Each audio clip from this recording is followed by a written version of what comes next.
Hello and welcome to the Jamaica Mix, a podcast where we dig into the issues shaping Jamaica's democracy, its governance, and public life.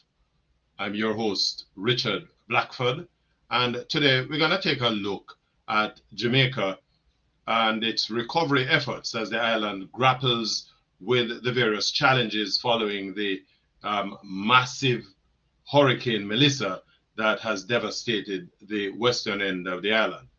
Our focus today, though, is going to be on housing, and we're going to be looking at some ideas as to how we can address the grave problem that is assailing the country at this time.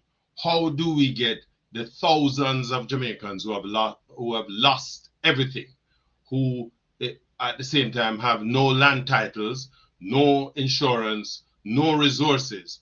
How do we get them into some type of housing to help them to restore their dignity in these trying times?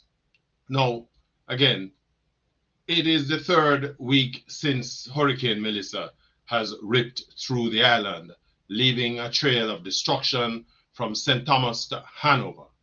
Nearly a third of the island lies in ruin. Now, homes have been flattened, communities uprooted, families displaced. And while aid in cash and kind has poured in, the slow response in addressing shelter needs has left too many Jamaicans still without a roof over their heads. The truth is, it will take years to return to anything close to normalcy. But there's something that I believe we can do now, especially if we do it together.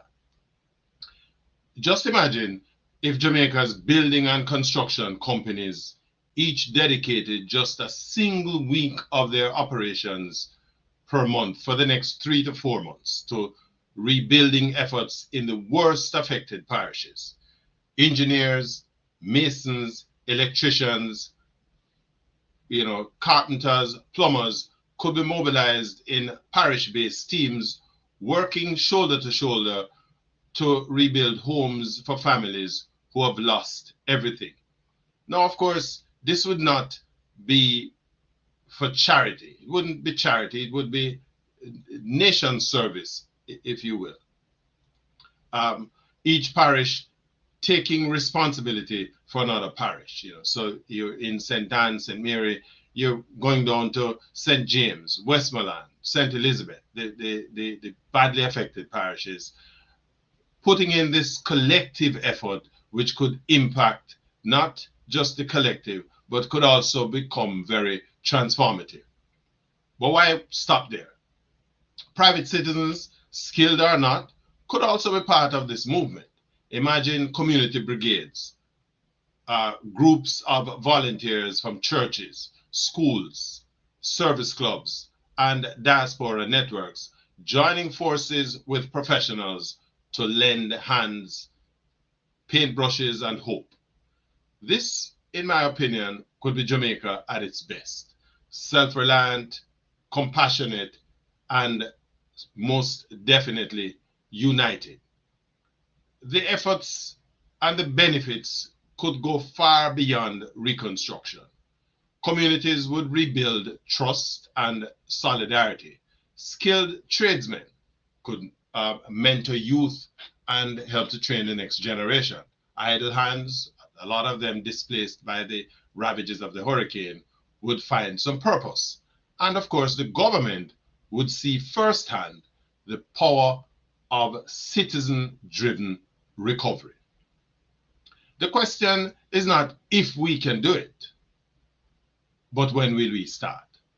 Our history is filled with moments when Jamaicans came together to lift each other up. Just think back to the days of the Maroons, when these Maroon communities basically pulled together to free themselves from the bondage that they were basically imported into. Those Maroon efforts all the way to the independence movement the labor movement in Jamaica. These were instances when Jamaicans came together. We can go all the way back to look back on the efforts of Jamaicans in the recovery period from Hurricane Gilbert.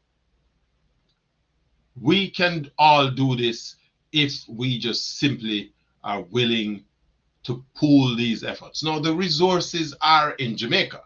We have the Jamaica Defense Force has a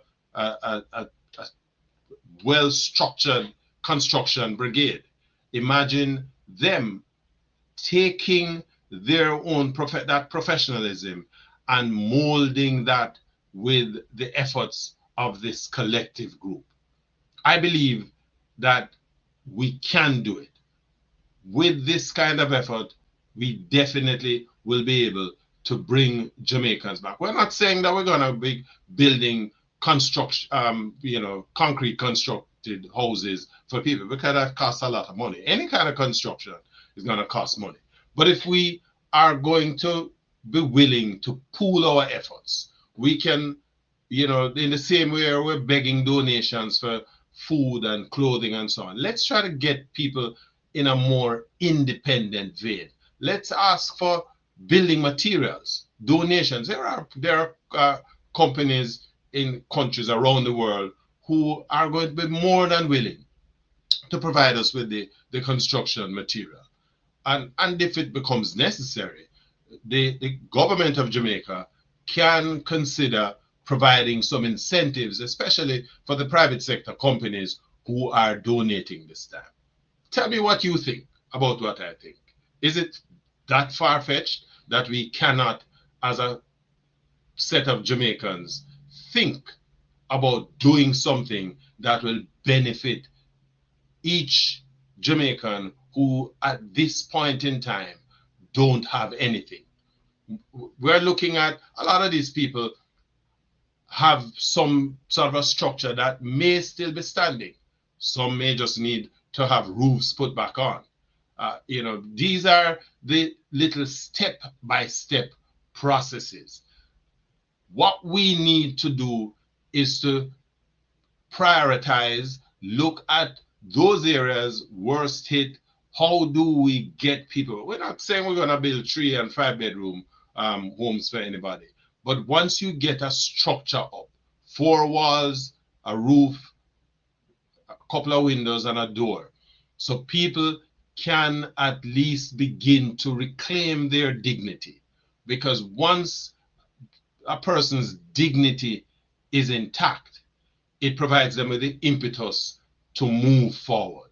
We cannot afford for these communities that have been affected to remain decimated, because that decimation is equally going to affect the ability of these communities to be returned to the kind of state where they are providing the level of productivity to the country. Keep in mind, the devastation from this hurricane is looking like, in terms of its cost, just over $1.5 trillion Jamaican dollars. And so what we need is the effort to get every Jamaican who can back into the frame of mind where they can return to the work world, return to a level of productivity, so they in turn will be able to contribute to the GDP of the country to help us get over this devastation. Is it that far-fetched? Tell me what you think about what I think. If you like the video, of course, I'm going to ask you to hit the like button, clang the notification bell, so that when we drop a new video, you're going to be the first to be advised. And as well, I'm going to ask you, if you have not done so as yet, to subscribe to the channel, so that when we do these programs, you yourself are going to be able to think. Now, I also want to use the opportunity to just bring to your attention my Art for Shelter project. I am putting my entire art collection up for sale. I want to thank the people who have been supporting so far. We have had a fairly reasonable response, but we still have until the 28th of November.